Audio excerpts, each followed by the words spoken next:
চিহ্নিত। আমরা আমাদের সন্তানের কাছে ছাড়বে, আমরা আমাদের বাবা মার কাছে নিঃস্ব।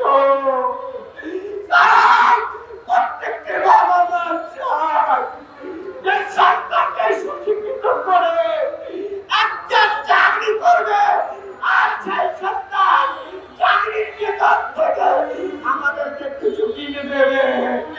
আমরা চাকরি করি, আমরা চাকরি করি, আমাদের বেতন নেই। যখন অভাগা বাবা মা আমাদের সামনে দাঁড়ায়, আমাদের লজ্জায় মাথা হেট হয়ে যায়। আমরা তখন কি করবো বলেন? আপনাদের কাছে আবার আকুতি, আমার প্রধান উপদেষ্টা স্যারের কাছে আকুতি, আপনার হাত ধরে যদি আমাদের এই শিক্ষকদেরকে জাতীয়করণ করা হয়, তাহলে এই শিক্ষক পরিবারগুলো, এই 20,000 শিক্ষক, এই 20,000 শিক্ষকের পরিবারের সদস্যরা আপনাদের জন্য দোয়া